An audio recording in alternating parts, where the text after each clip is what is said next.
Hello dear students, this is Vinay. हमारा आज का टॉपिक है टाइप्स ऑफ सेल। हम देखेंगे कि सेल कितने प्रकार की होती हैं। तो जनरली तौर पे जो सेल होती हैं वो दो प्रकार की होती हैं। एक है आपका प्रोकैरियोटिक सेल और सेकंड है आपका यूकैरियोटिक सेल। प्रोकैरियोटिक का मतलब क्या है और यूकैरियोटिक का मतलब क्या है, पहले ये समझते हैं जल्दी से।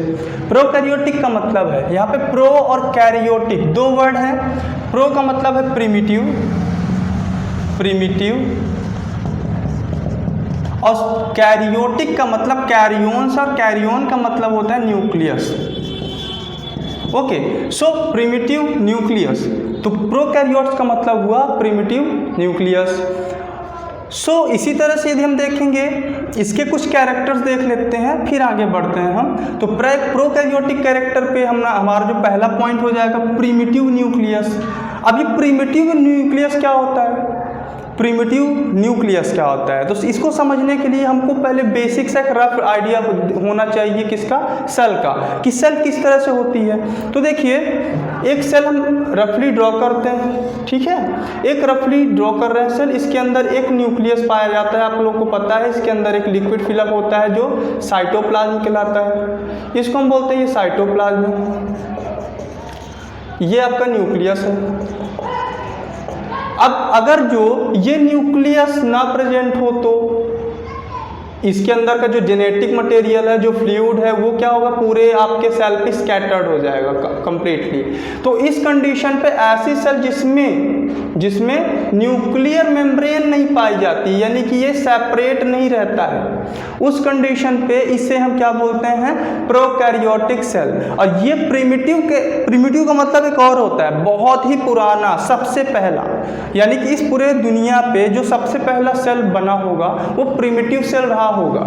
उसके बाद एडवांस सेल आया हमारा, उसके बाद हम एडवांस सेल पे आए, पहले प्रिमिटिव सेल का फॉर्मेशन हुआ था। सो यहाँ पे जो प्रिमिटिव सेल यानी प्रोकैरियोटिक सेल है, उसके फीचर्स की बात करें तो पहला हो गया प्रिमिटिव न्यूक्लियस, यानी न्यूक्लियस नहीं पाया जाता है। ओके, सेकंड पे देखेंगे कि no membrane bound organelles. Cell के अंदर हम जानते हैं कि बहुत सारी चीज़ें होती हैं। सेल के अंदर ऑर्गेनल्स की बात करें तो माइटोकॉन्ड्रिया होता है, गोल्जी बॉडी होता है, एंडोप्लाज्मिक रेटिकुलम होता है, अब बहुत लाइसोसोम, राइबोसोम एक्सेट्रा, ये सब प्रेजेंट होते हैं। ओके, लेकिन जो हमारी प्रोकैरियोटिक सेल होती है उसमें ये ऑर्गेनल्स एब्सेंट होते हैं, टोटली पाए ही नहीं जाते।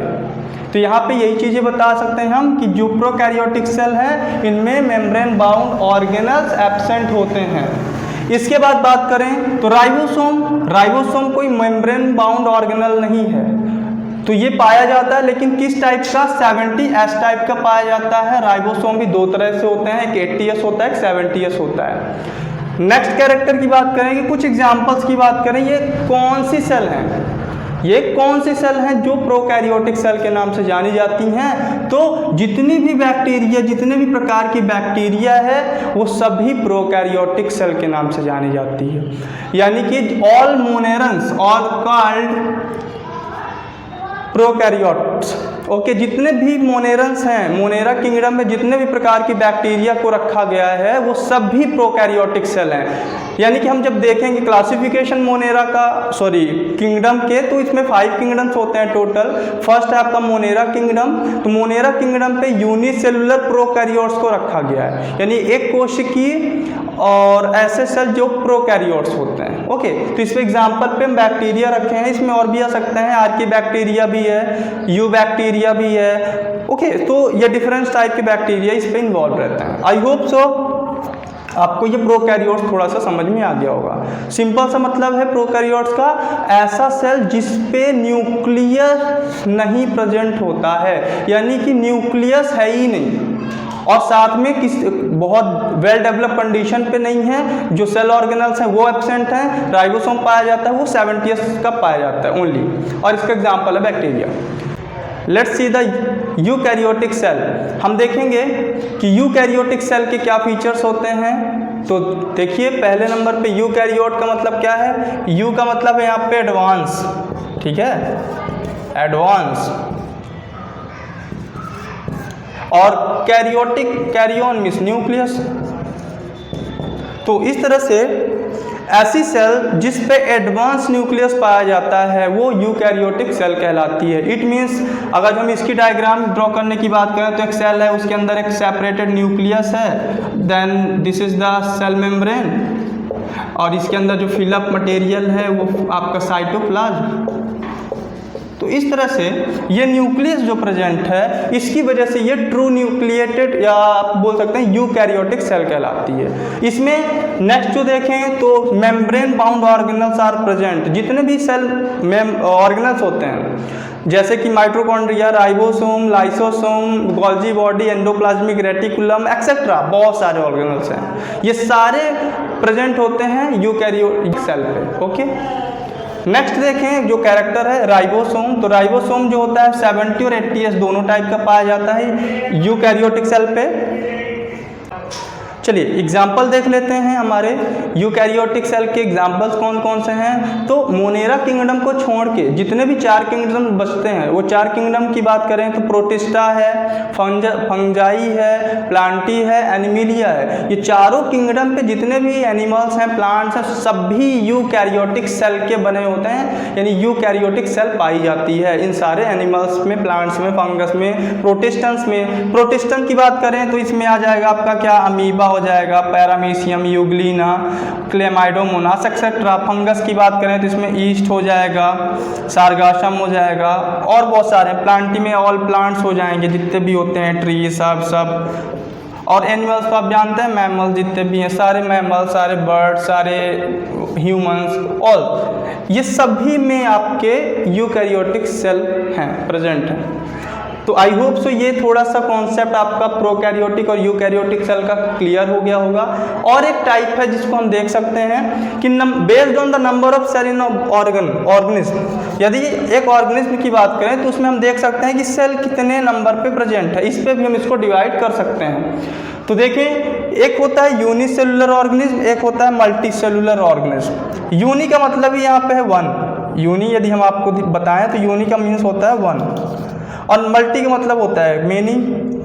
ठीक है, many. It means unicellular organism ऐसा ऑर्गेनिज्म जिसकी बॉडी एक सिंगल सेल की बनी होती है, ऐसे ऑर्गेनिज्म को हम यूनिसेलुलर ऑर्गेनिज्म कहते हैं। एग्जाम्पल के तौर पर हम देख सकते हैं amoeba, paramecium, Euglena, Chlamydomonas etcetera, बहुत सारे ऐसे आपको मिल जाएंगे एनिमल्स जो कि यूनिसेलुलर हैं। और बाकी जितने भी बचते हैं सब मल्टी सेलुलर, यानी कई सारी सेल से मिलके बनते हैं। जैसे कि एग्जाम्पल पे एनिमल्स हो गए, प्लांट्स हो गए, फंगस है।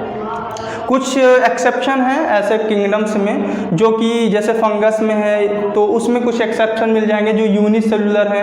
बट ऑल द केस, सभी प्रकार के केसेस में आपको मल्टी सेलुलर ऑर्गेनिज्म मिल जाएंगे। क्यों होता है ऐसा कि अब इसमें क्या होता है, एक सिंगल सेल पे पूरी लाइफ कंप्लीट चलती है, सारी वर्क एक ही सेल को करने होते हैं। जबकि हमारे बॉडी की बात करें, एनिमल्स की बॉडी की बात करें या प्लांट्स की बॉडी की बात करें तो कई प्रकार की सेल्स होती हैं। Labour of division of labour पाया जाता है, मतलब कि कई सारी सेल का ग्रुप मिलकर अलग अलग काम करता है। जैसे सेल आपस में मिलती हैं तो टिश्यू का फॉर्मेशन करती हैं, टिश्यू आपस में मिलकर ऑर्गन्स का फॉर्मेशन करते हैं, ऑर्गन आपस में मिलकर ऑर्गन सिस्टम का फॉर्मेशन करते हैं, और ऑर्गन सिस्टम होल बॉडी का फॉर्मेशन करता है। सो आई होप सो आपको ये थोड़ा सा कॉन्सेप्ट क्लियर होगा। प्रोकैरियोटिक, यूकैरियोटिक सेल क्या होती हैं, नेक्स्ट आपका जो यूनिसेलुलर और मल्टीसेलुलर ऑर्गेनिज्म क्या होता है।